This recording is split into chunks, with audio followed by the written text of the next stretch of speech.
All right, everybody. Welcome back to the Crypto Power Hour. We are live every Thursday at 11 a.m. Central Time.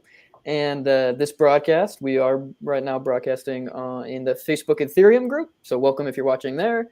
Gordon Law Group's LinkedIn. Hello if you're watching from there. And then we're also on Gordon Law Group's YouTube page. So hello if you are watching from there. If you are on our YouTube channel, if you leave a comment, I can put it up in the live stream and we can answer it towards the end of the stream. That being said, all questions, save them for the end of the stream. That would be great.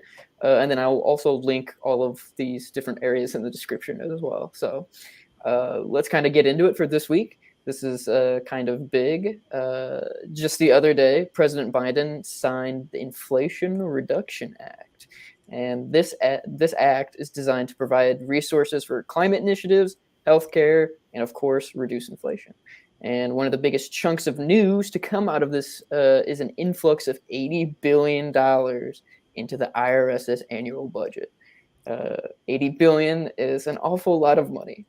So we know how much the IRS, how much love the IRS kind of gets. But today we're going to be discussing a few key points. I kind of want to get across what's the IRS's plan with this. What do they intend to do with all of that money? Who is going to be affected? So who are they going to be targeting? Is this going to hit people in the middle class? And how is this going to impact the future of the IRS? So are they going to be hiring more people? We'll have to see.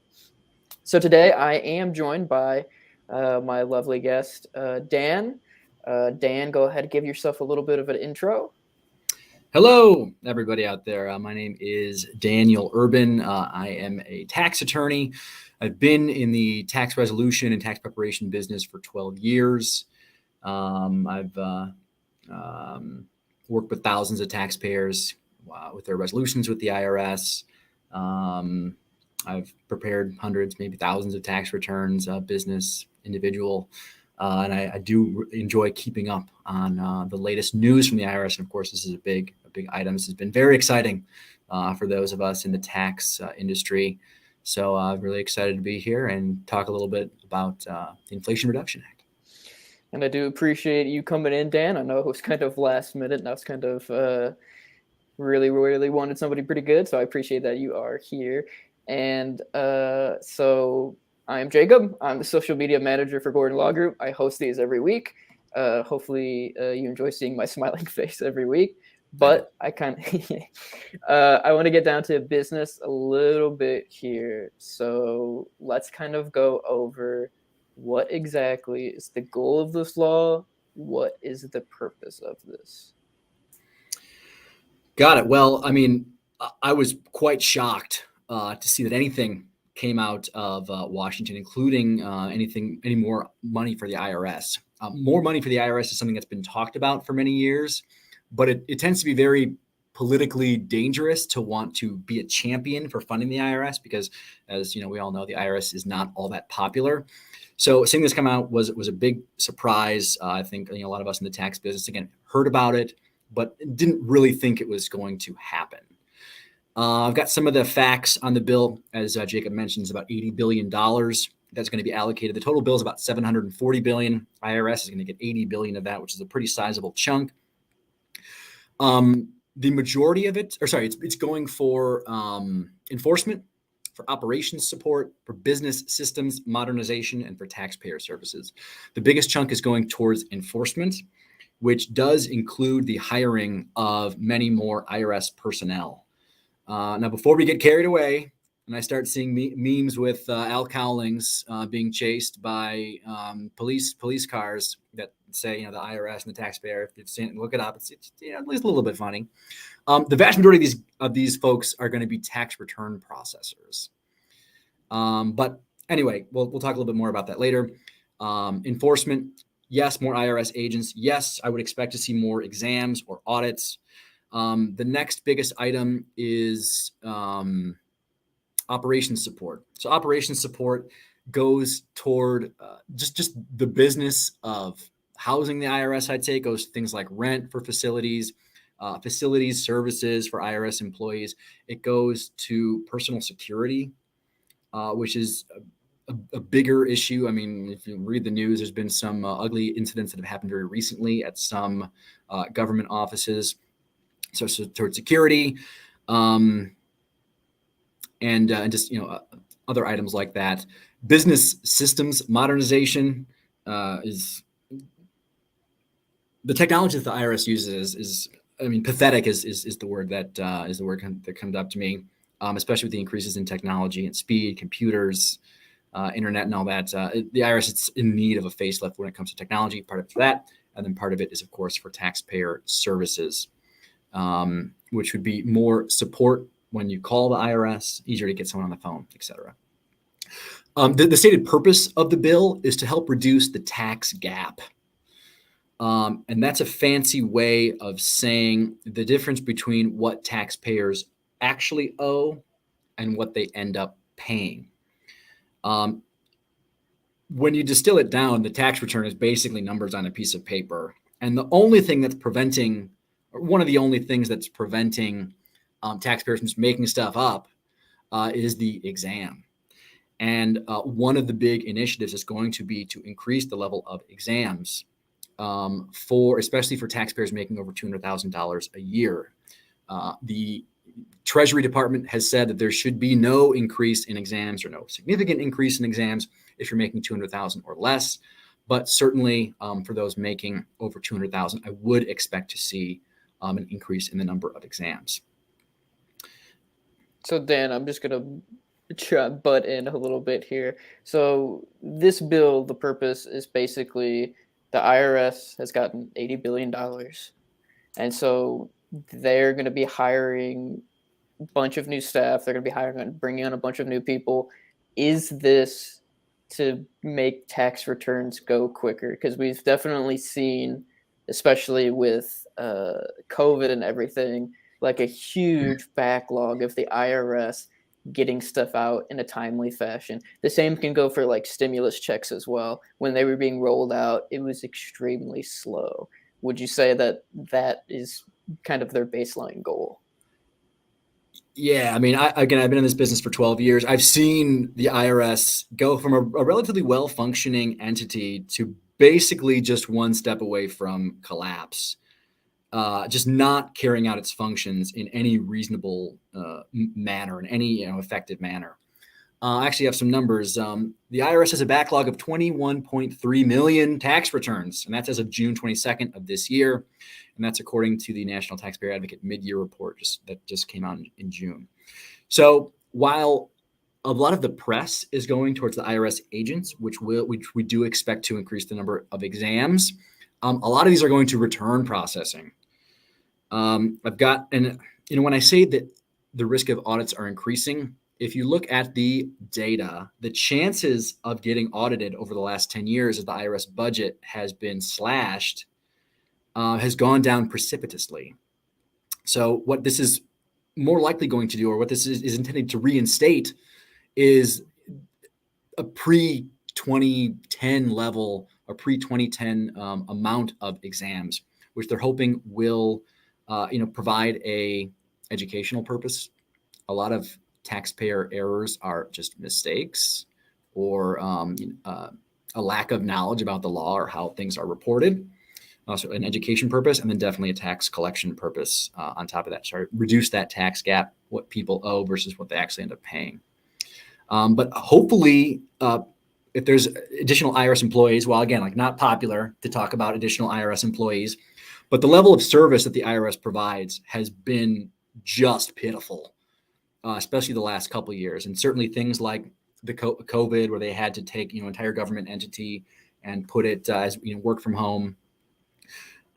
They were in charge of processing the stimulus checks, as you mentioned, Jacob. So it was a lot of responsibility placed on an agency that really did not have the ability to handle it. And we're seeing that in all sorts of rough places, whether it's the time it takes to process a tax return, again, 21.3 million in the hole right now, or even just calling the IRS. Like in theory, as an American citizen, if you've got a tax question, like you should be able to talk to someone on the phone with the IRS about it within some reasonable amount of time. But the level of phone support has just plummeted, and it's harder for taxpayers to get their return right. And then if there's a problem, it's harder for them to get someone on the phone to fix it. So we got a tax collection purpose, but we also have a level of service purpose, which I think your average taxpayer will see more of that level of service increase. And even though, again, it sounds bad, $80 billion for the IRS, like I think there's going to be plenty of positives that come out of it. Sure, and I feel like when people think about the IRS, they think of this huge, ginormous building filled with like hundreds of thousands of people, all processing everything, going after everybody. But evidently, like that's not the case, right? It's not. I mean, one of my favorite parts about working with the IRS is that the IRS represents both the taxpayer and the government at the exact same time. So the IRS focus is on getting the right answer, not on collecting the most tax it can from the citizens, from the taxpayers. So, I mean, don't get me wrong. It is thousands of people in a building, thumbing through pieces of paper. It is that. It is that, Jake. But it's not as evil as its reputation may suggest. Sure. And you mentioned a few different types of kind of positions there, kind of going over their plan. Do you want to kind of break down exactly how much is going into where, how many, what kind of people are they hiring? What's the difference a little bit with each different type of position? Sure. The primary, the bulk of the enforcement is the big item, is the big earmark from the $80 billion. And that money is going to go into more auditors, more examiners, especially targeting those that make over $200,000 a year. It's been unfortunate the last few years as the level of IRS staff has decreased. I don't know if I gave you this number, but IRS 94,000 employees in 2010, 78,000 in 2019. You need smart, talented, experienced people to examine the returns or to do the examinations for folks that make over $200,000 a year. A lot of them it's more sophisticated. It's more technical. It's far more difficult to examine someone in the upper echelons of income versus someone on the lower end. So as they've lost people, they've lost that expertise. They've lost the manpower necessary because those exams take longer. Frequently, those taxpayers are represented, so it's harder for the IRS to get what they need, or more challenging, more resources. And an IRS attorney or attorney is going to hold the IRS accountable, make sure they're following all the steps that they need to follow. So with the manpower will come increased exams. And then some of the other items, operations support for housing the IRS, business system modernization to help increase some of the technology. IRS reps just barely got into using email addresses recently. Fax, I don't fax anything to anybody ever except to the IRS because IRS still has fax machines. And they just recently changed from the pieces of paper. It wasn't too long ago. You had to wait for the IRS rep to get up out of their chair and walk over to the printer to get your fax. So, heck, some of the IRS computers still run language that's from the 60s. The IRS still is based off of mainframes from the 50s. It's just pathetic. It's completely pathetic, the technology that the IRS uses. And with increased technology, yes, we have to think about it being more efficient in examining taxpayers, but the vast majority of Americans are going to feel it in a good way, and that's better service that the IRS can provide. And heck, if you have a problem, you want it to be fixed, you need to be able to get someone on the phone. And with additional IRS staff, again, I think many taxpayers are actually going to see good things rather than bad. Right. So IRS is still running on Windows 95 pretty much, or maybe even older. Yes, 3.11. They're still playing solitaire where when you win, all the cards come down. They're still celebrating when that happens. Perhaps using it on some old gateway computer. Oh, that takes me back. Yes. Right. Cow boxes. Those were great. Right. Everyone is kind of wondering, because I know you said that $200,000 threshold, who is going to be impacted the most by all of this? Is it going to be, the middle class? Is it? I know you mentioned the $200,000 threshold. What is their plan basically for hiring all these people and increasing audits? Who will they be auditing?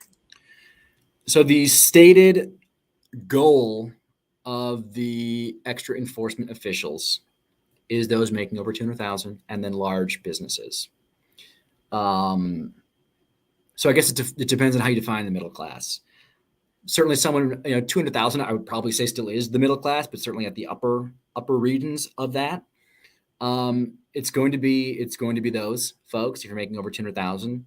And for those who are crypto fans in here, I mean, a lot of folks making crypto from the returns that I've seen, the clients that I've helped, they tend to have W-2 jobs. And then with, the extra crypto income, especially from the last few years, maybe not as much this year, but certainly would fall into that region.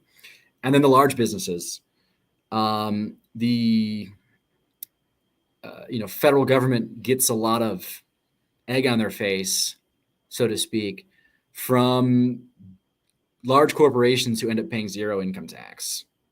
And you don't have to look too hard through your Google searches to find plenty of U.S. corporations paying little to no income tax, which probably isn't correct. Those making that much from and enjoying the benefits of the U.S. probably should pay more than zero, or more than nothing. So that is the target to make sure that they're paying an amount that's appropriate. There's plenty of laws on the books. We probably don't need any new laws. There's plenty of laws to make sure everyone's paying what they should be paying, but the enforcement certainly has been lacking, and probably in a bad way, especially if we're talking about as the nation as a whole. So the targets are, again, those with more sophisticated tax returns that take a little extra time, take a little extra manpower to actually look through, to understand and see where the issues are. And for those larger businesses, especially the ones that are paying little to nothing. Gotcha. And I know we mentioned very, very briefly, you mentioned crypto, and this is our basis is in the Ethereum group. What is this going to look like for crypto? There's going to be more agents. What should people with crypto do? The most important thing to do with crypto is report it. The IRS has been very clear that crypto gains need to be reported. In fact, if you look carefully on your tax return, you'll see at the front page of the 1040, right near the top, there's a question. Have you, something to the effect of, have you sold of or disposed of any, or dabbled in any cryptocurrency during the year? And it's a yes or no question right at the top. So clearly this is on the IRS's radar. And the biggest penalties you're going to see, the biggest problems you're going to see are if you don't report it.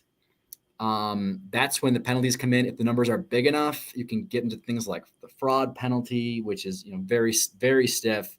And that's in addition to reporting any gains, the tax on any gains. And many of them, especially in recent years, have been more short-term. That's a higher tax bracket rather than long-term capital gains. So the most important thing to do is report. If you've got crypto gains, especially if they're significant, I certainly would recommend pulling your statements and making sure that they're reported on your tax return. A lot of the crypto companies have gotten a lot better in recent years with their sophistication as far as what they're reporting. The rules have become clearer as far as what needs to be reported to the IRS. So I've seen the exams. The IRS does utilize special technology consultants when it comes to crypto audits. Your average IRS rep tends to not have any idea what it is, but they do have a special team of crypto consultants. I've seen it in my own exams that I'm working on for my crypto clients, who can trace or are sophisticated at tracing. So if they know items from one exchange, they can look at transfers in and out and try to see what other exchanges might exist out there. So making sure you have everything completed, make sure everything's reported is by far the most important thing to do if you own crypto. You can always go back and amend, and you'll avoid penalties if you go back and amend proactively rather than waiting for the IRS to catch it. And it's like flies hovering around a light with a spider web. Like, not every fly gets caught in the spider web But you don't want to be that fly. You don't want to be that fly, Jacob. And I could not agree more. Report your crypto. Everybody watching this, report your crypto.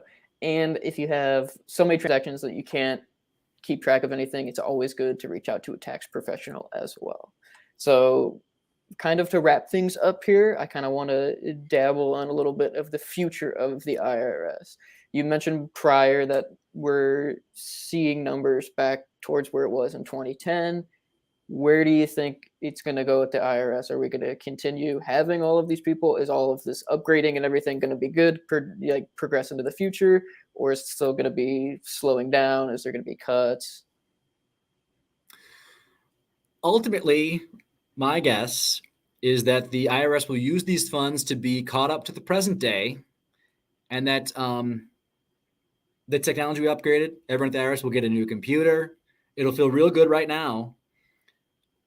And I think they'll reach, at least temporarily, the level of service and the number of audits previously. But I'm guessing it's going to be politically unpopular at some point in the near future to maintain that level. So they'll get it now, which is great, for them.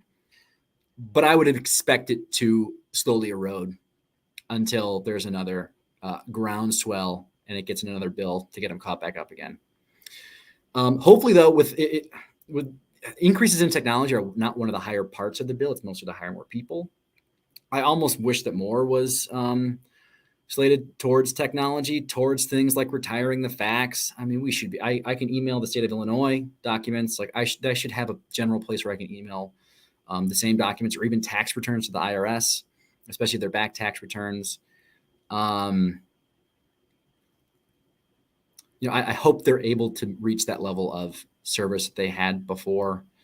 Again, it's like some of my submissions that used to take weeks or a few months now take several months or a year or longer. Like it's just a pitiful level of service. And for taxpayers that want to resolve things, everyone I work with, like no one wants an IRS problem. And if there is one, like you want to resolve it. And it's just hard. It's hard to have to explain that while we're done with our part, the IRS might take a year to get done with their part. And if it's, if there's any issues, which, IRS reps tend to find issues with things.